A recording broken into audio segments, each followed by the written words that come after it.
Welcome to this is the first podcast that I am going that I've done on the Fantasy Sports Insider. Brandon G here with you, and thanks for joining me or watching me here on the YouTube channel. And throughout the week, throughout the summer, and hopefully through the winter, I will talk about I'm going to talk about different sports topics. I'm in the Philadelphia area, so sometimes I'm going to be a little be a homer. Sometimes going to talk about the Philly teams, so it's gonna get you prepared about that. But also, I'm gonna talk about stuff, national sports, and what goes on around the country. Um, you know, it's just something I wanted to do. You can interact with me on Twitter. I'm gonna start posting Twitter things up on there. I'm gonna interact a lot. So please comment in the comment section whether if you agree, disagree. Only thing I say is just be respectful. You know, just be respectful. But let's get started. Now, a lot of you watched Oklahoma Golden State last night. Golden State won. They were down 3-1. Oklahoma had this series won a couple of times, and they just flat out choked.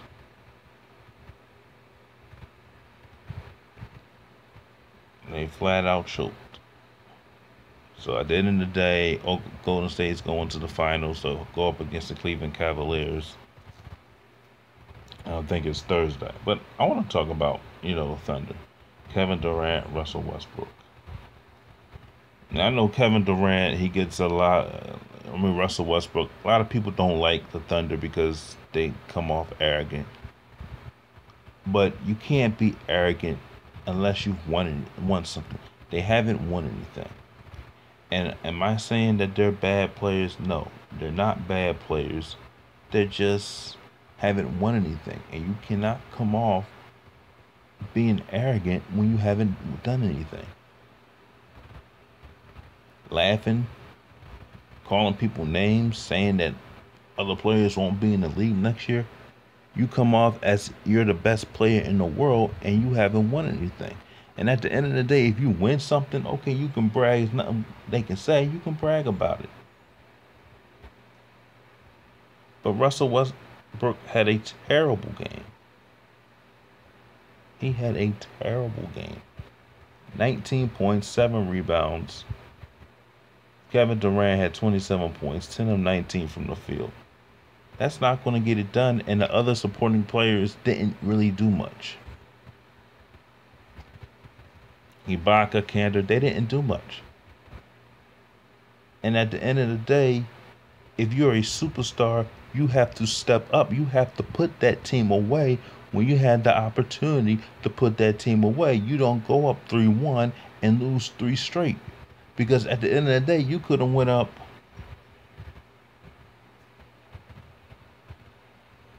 3-0.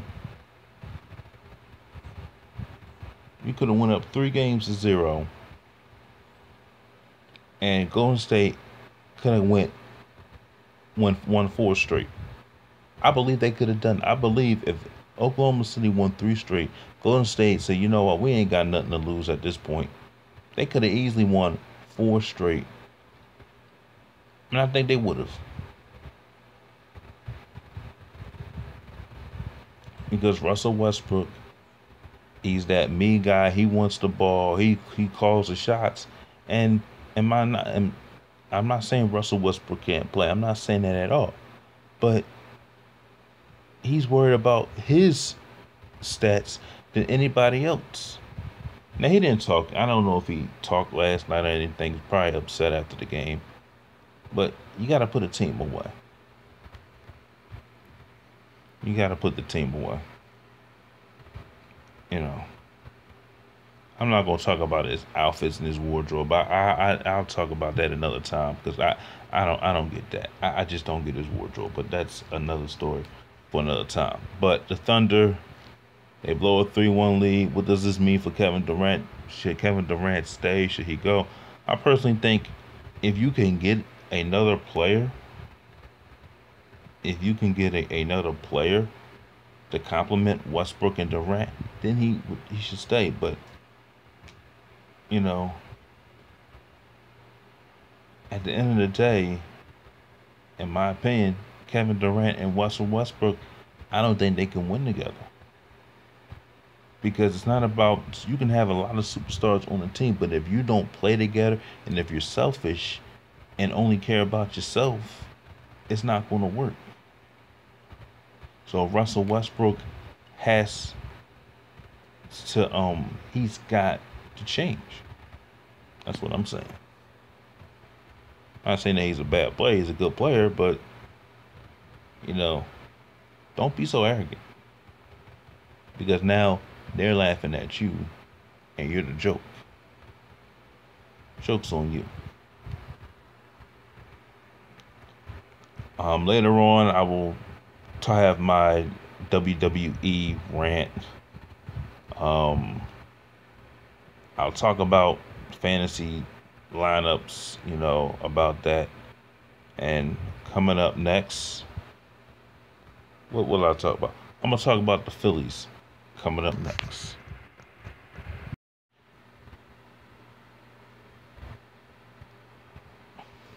Now we're going to talk about the Phillies for right now. Yep, the Phillies.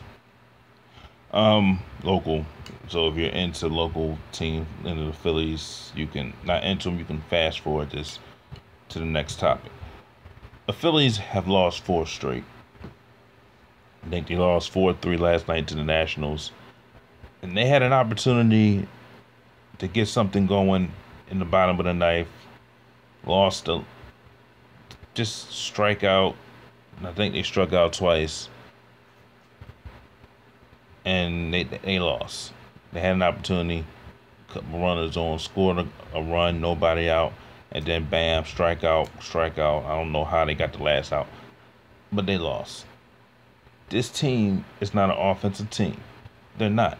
They can't score runs. They're not hitting the ball well. And people are so pumped up. Oh, they're in first place. They're tied for first. They're 7 games over 500. And I'm looking at, you have Detroit, you have Chicago, you have the Nationals. And then you lose 2 out of 3 to the Braves.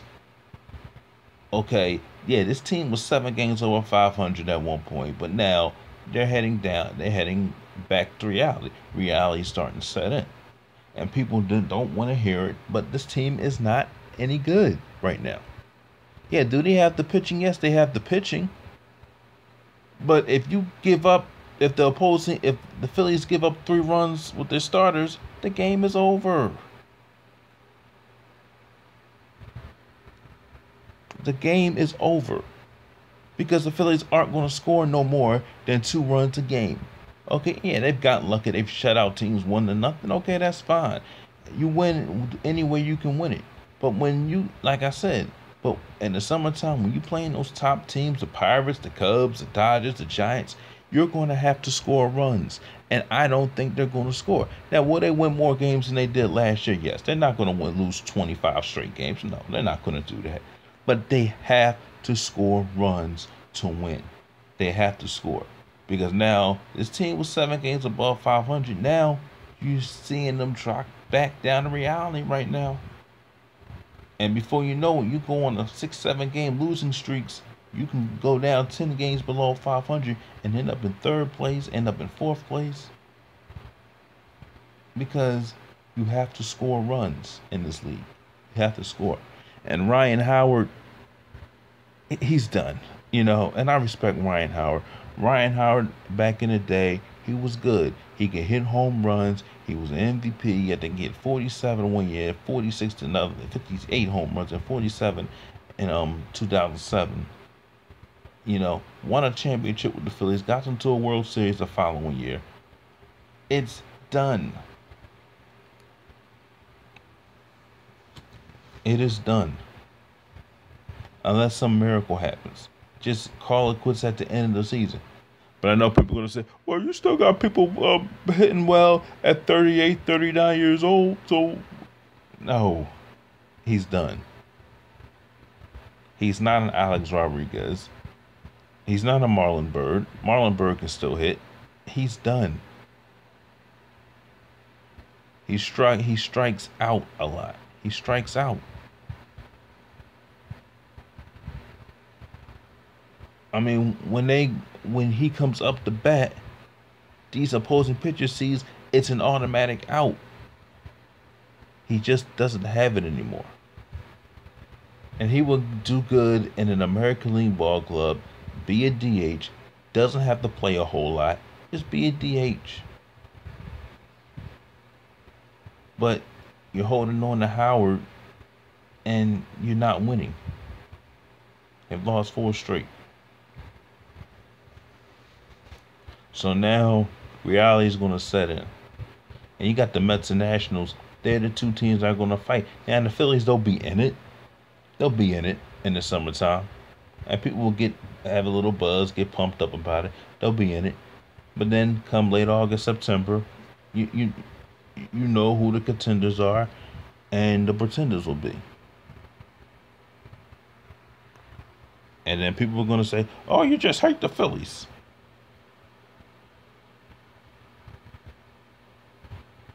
No, I don't hate the Phillies. I'm just trying to be honest. Now, if they turn it around, that's good. But, right now, it doesn't seem like they're going to turn it around. This doesn't seem like it. Coming up next, okay, so, the NBA playoffs was on, and I happened to, I didn't watch Raw live. I mean, I've seen highlights of it. I saw some bits and pieces this morning. Right now, the WWE sucks. It really does.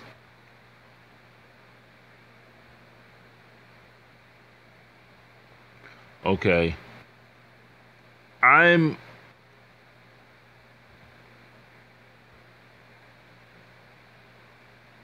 It's ridiculous.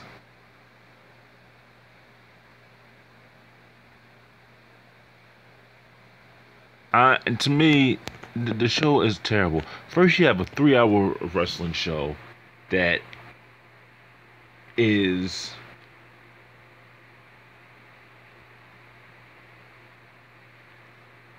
just totally ridiculous. Why a wrestling show is 3 hours? 3 hours of what? And mostly it's filler. If you're gonna sit there and put a 3-hour show on and all you having is filler and nothing, people are gonna tune out. They're going to tune out. They are going to tune out and they're not gonna watch it.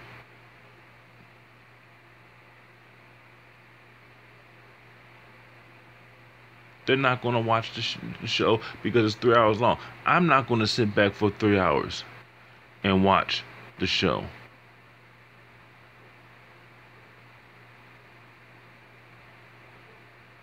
I'm not. You're going to have the WWE draft. And let me tell you something. Vince McMahon, I'm sorry. Vince McMahon needs to retire. Vince McMahon needs to retire. Vince McMahon needs to just give it up because at the end of the day, he's got to go. Vince McMahon has got to go, and he's not going to go. He's going to stay. He's going to stay there probably until his death.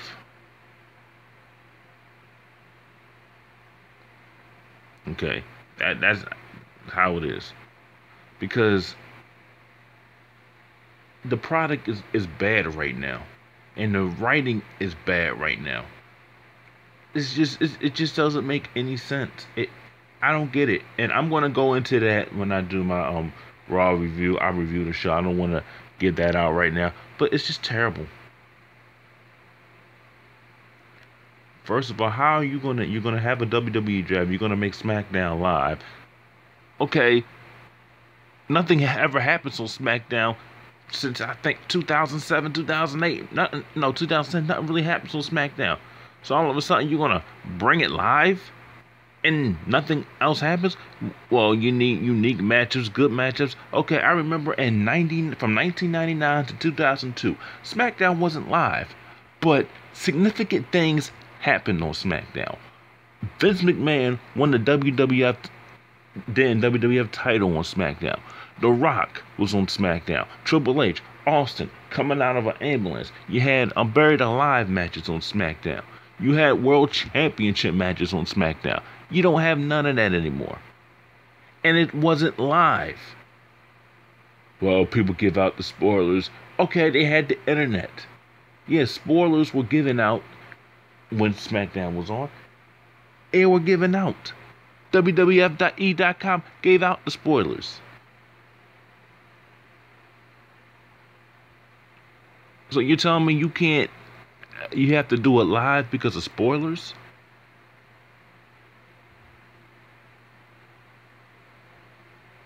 Give me a break. Give me a break. SmackDown it's been terrible since 2010. And now you want to make it live, and that might go 3 hours now. No, you don't make it live. What you do is you write the story, you make significant things happen, or a story that can continue from Raw on to SmackDown. That's what you have to do. Back in the Attitude Era. It doesn't have to be the Attitude Era, but something happened on Raw, continuing on to SmackDown. Make me want to tune into SmackDown. Okay? Back in 99 and 2000, we watched Raw. Once Raw went off the air, we couldn't wait to watch SmackDown because we wanted to see what will happen. We wanted to see who will get their revenge. Now it's like, I didn't even want to wait to SmackDown. I don't even want to wait till next week's Raw. Welcome back. The FanDuel lineups that I posted on this channel.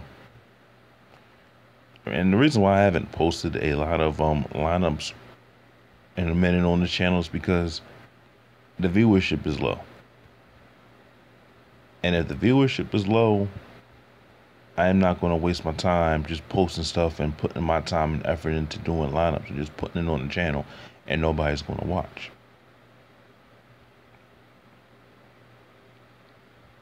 You know, if you're not going to watch it, then I'm not going to post it on. I'm not going to watch it. There's no point in me just wasting time recording it, posting it on there, and I'm only getting 15, 20 views a day. I'm not really going to want to do it. Now, if I'm getting 1,000 views, 1,500 views a day, then I'll continue to put it on there. And that's what I said. I'm probably going to take a break for a while and wait till football and next basketball season to put this stuff out, put the stuff out there again. That's what I'm going to do. Now I know people get mad and say, well, you know, you don't put out good lineups and you're not going to put out your best lineup. And here's the problem. I'll put out a line. When I put a lineup out there, it's a lineup out there to help you build your lineups. And you can agree with it, you can disagree with it. That goes for any lineup I put out there. Now, of course, I'm not going to put a lineup out there that I think is going to be the $10 million winner. That's just foolish for me to do. That just defeats the purpose. That doesn't do anything at all. That's just, 500 people will copy and paste and put that same lineup out there, and I'm sharing prizes with a lot of other people. Doesn't really benefit nobody. But I thank you for listening to the first podcast I've done on Fantasy Sports Insider. Next week I'll be back. Probably have some more things to talk about. I probably will do on Friday after the NBA Finals, my second one. We'll see what happens. Probably going to have a lot talk about, probably not a whole lot. I will talk about the NBA Finals, Game 1, probably Game 2. Depends on which day I do it. Thanks for watching. Thanks for listening. Make sure you subscribe to the YouTube channel. Make sure you subscribe to the Instagram